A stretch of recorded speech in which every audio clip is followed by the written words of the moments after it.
Assalamualaikum dan salam Ramadan. Buletin UKAS edisi tengah hari 30 April 2021 bersama saya Al-Fairis Jemurin.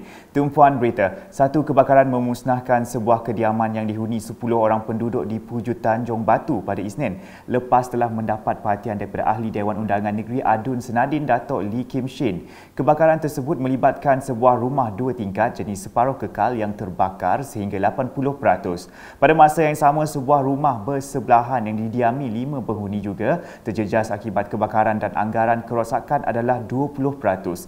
Datuk Lee yang juga Menteri Pengangkutan Sarawak telah mengadakan lawatan tapak pada Rabu dan menghulurkan bantuan wang tunai, beras, tepung susu, lampin bayi dan botol susu bayi kepada mangsa kebakaran. Selain itu, Jabatan Kebajikan Masyarakat JKM Miri juga turut menyalurkan bantuan wang kebajikan kepada mangsa kebakaran. Dalam insiden itu, seorang wanita berusia 32 tahun melecur di bahagian kaki dan telah diberikan rawatan oleh Hospital Miri.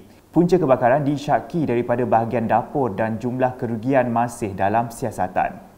Berita seterusnya, prihatin dengan keperluan rakyat, Menteri Muda Pemodenan Pertanian Tanah Adat dan Pembangunan Wilayah Sarawak, Datuk Roland Sagah Wee In sekali lagi turun padang bagi menyerahkan sumbangan pelitup muka dan pembersih tangan. Datuk Roland Sagah yang juga Ahli Dewan Undangan Negeri Adun Tarat semasa berucap dalam majlis penyerahan itu pada Khamis memberitahu sumbangan tersebut daripada beliau sendiri dan Persatuan Bulan Sabit Merah Kuching untuk diagihkan kepada penduduk di kawasan Palabaki. Jadi hari ini kita akan mengagihkan hand sanitizer banyak 250 pack dan juga face mask pelitup muka kepada penduduk kita di Pati ini. Ini menunjukkan seperti hamilan layak kita. Sebab satu ini juga diberi oleh pihak Bulan Sabit Merah dan juga mas daripada Sumbangan tersebut telah diserahkan secara simbolik kepada Kapitan Wendy Low Nai Chin di Bilik Gerakan Jawatankuasa Kemajuan dan Keselamatan Kampung JKKK kawasan Palabaki, Batu 32 Jalan Kuching, Serian. Dalam pada itu, beliau turut menyeru penduduk untuk sentiasa peka dan mematuhi prosedur operasi standard SOP, lebih-lebih lagi dalam keadaan wabak COVID-19 masih menular dalam kalangan rakyat khususnya di Sarawak. Beralih kepada program imunisasi COVID-19 kebangsaan Fasa 2 peringkat bahagian Sarike yang mensasarkan seramai 2,340 penerima.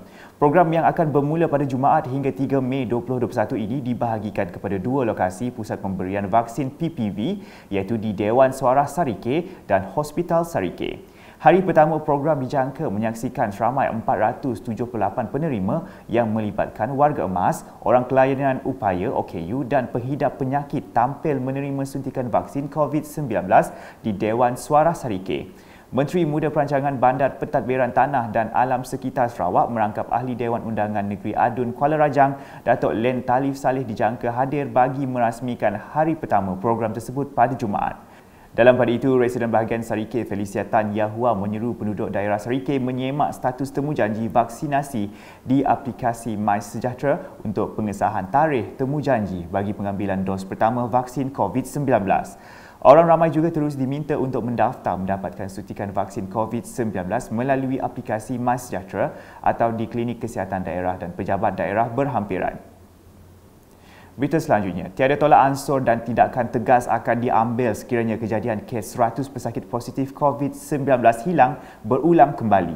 Ahli Parlimen Bintulu Datuk Seri Tiong King Sing dalam kenyataan media pada Rabu berkata pada masa akan datang, sesiapa yang cuba mengulangi perkara yang sama akan dikenakan tindakan tegas.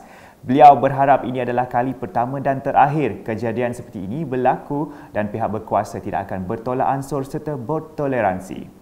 Individu yang didiagnosis sengaja mengelak daripada pengesanan pihak berkuasa pada masa akan datang akan dikenakan pertuduhan di bawah Seksyen 342 Akta Kawalan dan Pencegahan Penyakit Berjangkit 1988. Dalam pada itu, Datuk Seri Tiong berharap 100 pesakit yang telah menyerah diri itu dapat memberikan kerjasama dan berlaku jujur dalam memberikan maklumat tepat kepada Pejabat Kesihatan Bintulu, kawasan yang telah mereka lawati semasa tempoh kehilangan pada 12 April hingga 21 April 2021. Ini membolehkan pihak Pejabat Kesihatan Bintulu mengambil langkah-langkah yang perlu dengan cepat. Laporan berikutnya, pelajar institusi pendidikan yang tinggal di asrama kini dibenarkan keluar atau balik ke kampung halaman masing-masing. Menurut laporan harian COVID-19 Jawatankuasa Pengurusan Bencana Negeri JPBN Sarawak pada Khamis, ini susulan daripada pelanjutan tempoh penutupan institusi pendidikan dan pelajar terbabit dibenarkan untuk balik tanpa perlu melakukan ujian RT-PCR. Sementara itu, JPBN Sarawak turut merekodkan sebanyak 522 kes baharu COVID-19 pada Khamis, menjadikan jumlah keseluruhan meningkat kepada 29,899 kes. Berikut daerah-daerah yang merekodkan kes positif COVID-19 pada Khamis.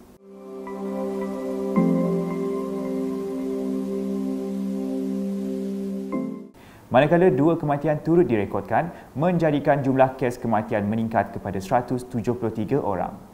Dalam kenyataan itu juga, JPBN Sarawak telah mengisytiharkan 6 lagi kluster baharu, iaitu kluster Tabuan Jaya Kuching, kluster Taman Pelita Kuching, kluster Tabuan Melayu Kuching, kluster Durin Bau, kluster Sileng Dayak Lunduk, kluster Sains Bakam Miri. Ini menjadikan jumlah kluster yang masih di Sarawak ialah 71 kluster. Dalam pada itu, daerah Sri Aman telah bertukar daripada status jingga ke status merah.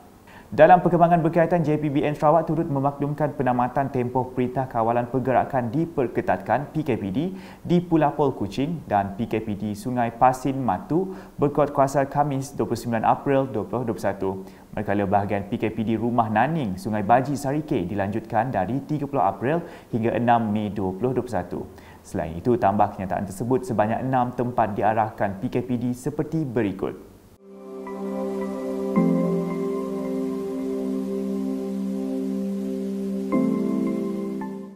Sekian edisi Tengah Hari bersama saya Alfaris Jemurin dan kru penerbitan. Berita lebih lanjut boleh didapati di semua platform media sosial UKAS termasuk portal ukas.sarawak.gov.my dan pastikan anda subscribe UKAS channel di YouTube. Salam UKAS.